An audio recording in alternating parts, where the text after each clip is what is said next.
Hey everyone, it's Richard Metal Fan here, bringing you guys an old school album review. And today we're going to be talking about this album's 10th anniversary, and it's from one of my all-time favorite bands. And as you can see below the title, today we're going to be talking about Th1rt3en by Megadeth. This was the band's, funny enough, 13th album released on November 1st, 2011 through Roadrunner Records. Now, this album follows up their previous album, Endgame, which I thought was a really great album. One of my favorite albums from 2009. And it was around the time in 2010 they were doing the 20th anniversary of their album Rest in Peace, which is my all-time favorite album, and I still regret that I missed that tour, and that's like my all-time favorite album. It was around that time, 2010, the bassist that was on Endgame, James Lomenzo, and I was like currently filling in for them live now after David Ellefson left. And after, well, I'm not going to talk about that, but there was around that time David Ellefson, the original bassist, had rejoined Megadeth, and he had been on an album since World Needs a Hero in 2001. So 10 years it has been since Ellefson has been with the band. So, and with this album compared to Endgame, I think it's a pretty good album, but it's not really as great as Endgame, because Endgame was a fucking amazing album. Not to say that this isn't a bad album by any means. This is not bad at all, but I just feel like there are some things I wish they could have done a little bit better.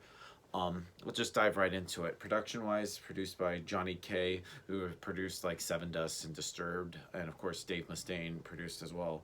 And the production on this is pretty great.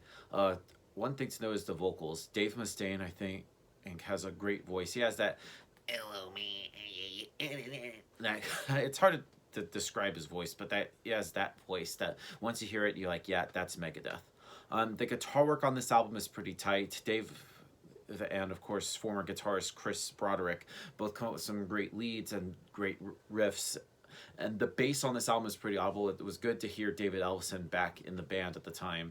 And of course, he would be with the band for about 10 years or so before he got kicked out again. And drumming wise, Sean Drover, of course, he lives right here in Georgia, lives in Cobb County, pretty much where I'm at. I feel like he does a great job on the drums. So without further ado, let's dive into this album track by track. Now, starting things off is Sudden Death, which pretty much sets the whole tone for the rest of the album within like the first minute. And there's like cool like production techniques on display, such as like the panning main riff and going back and forth during the intro, and the guitar and vocals really just meld well together during the choruses. As I feel like despite like Dave's like good job singing, I feel like the chorus remains like the lyrics in there is kind of it doesn't really like wow me. Moving on to the next song, which is called Public Enemy Number 1. Now, this was the first single released from Th1rt3en, and this pretty much had like the whole hype, and I remember hearing about it during the Mayhem Fest 2011, which was the first time I saw Megadeth, and I don't know. No, at first when it heard it, I didn't really think it was mind-blowing, but after more listens, I really like its song. It's really catchy, has great solos, and a killer riff to back it up. And this song musically reminds me of like Rust in Peace era Megadeth, which is a really good thing, and it pretty much achieves it much, but it doesn't compare to like the material that was on that. Next on the album is called Whose Life Is It Anyways? The opening of this sounds really punky a little bit, but it has that Fight the Man kind of lyrics, and the more I listen to this, the more I hate it, which can be bad too, but the instrumentation isn't bad in any ways, and the lyrics kill the song for me. Is like, you hate the way I wear my clothes, you hate my friends wherever I go. I don't know, it's just a weird song. Next up is We the People. Now, We the People, I really liked the drum intro, and it really leads into a killer song, which has a kind of like a little bit of a funky feel, and the riffs kind of sound a little bit like Rage Against the Machine kind of jam, which was unexpected, and the acoustic outro really works well and just leads into the next song nicely, which is called Guns, Drugs, and Money. Now, I don't know, this song just plods without any really going anywhere, and I feel like it's lyrically talks about guns, drugs, and money. However, there's like not a greater message condemning sort of like the vice or suggesting like the overconsumption of society, and I feel like the song is just about a Mexican gunman in the Wild West atmosphere, which isn't very interesting. Next up is Never Dead. Now, Never Dead could have sounded like something from the previous album, Endgame. It's just a straight-ahead, hang-banging modern thrash song. It's a solid tune with a killer solo, and if you like the previous album Endgame, you'll love this song. New World Order. Now, New World Order, from what I heard, this is actually written years ago, probably in like the 90s, back when they had Marty Friedman and Nick Menza in the band. And New World Order, when I first heard this song, it doesn't really do much for me until like halfway through with the breakdown. And this song went from being boring to like classic Megadeth, like kind of like something from like Hangar 18. And then once it breaks free, it turns into one of my favorites from the song. Though the solos are good, I feel like the intricate like rhythm patterns on here really make it stand out. Next up is Fast Lane. I can't even speak today. Fast Lane. I feel like this song doesn't do much for me. I thought the riffs were weak and forgettable, and once again, Mustaine strikes out lyrically pretty badly. It sounds like he's just taking like a rhyming dictionary from like the first 5 words that rhymed on the plane, and the end result just sounds really childish, and I feel like this is one song I could just skip through this album. Next up is Black Swan. Now, Black Swan begins really seamlessly. It pretty much picks up where Fastlane left off, and luckily Black Swan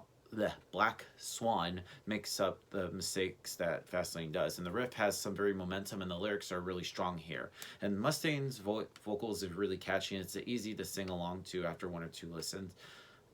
Wrecker's up next, and I love the riffs. It's really good. It's just old-fashioned headbanging groove, and this track has a unique groove that isn't found anywhere else on this album, which makes Wrecker a standout.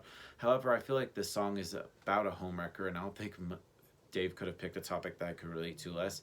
And lyrically, this song is like Tornado of Souls, sort of without that kind of poetic delivery. And I still like the song, but I feel like the lyrics hold back from it becoming like a standout, in my opinion. Millennium of the Blind is up next, which is another song that was written years ago.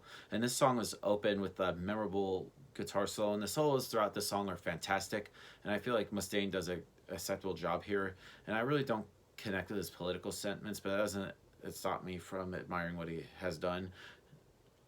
Deadly Nightshade is up next. Now, this opens up with one of my favorites from or the favorite riffs from this album.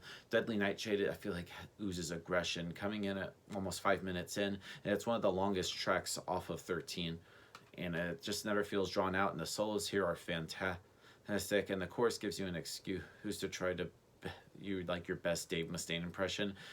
And this is, like, in my opinion, the only song you can actually hear like Elfson's like bass stand out. And then we close things out with the title track, Th1rt3en. It's kind of funny, Th1rt3en, the song Th1rt3en.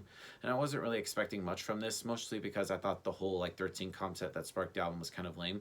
But when I heard this song, it turned out to be really neat. It's a melodic Megadeth jam. Kind of like reminds me of something from Tout le monde, which when I first heard it, and Th1rt3en doesn't feel like a rehash full material. I was pleasantly surprised how not cheesy it is, and I feel like it does a fabulous job as being like the title track of the album. And the lyrics are really constructed and deeper from most of this album, and I feel like it's a great way to end this album.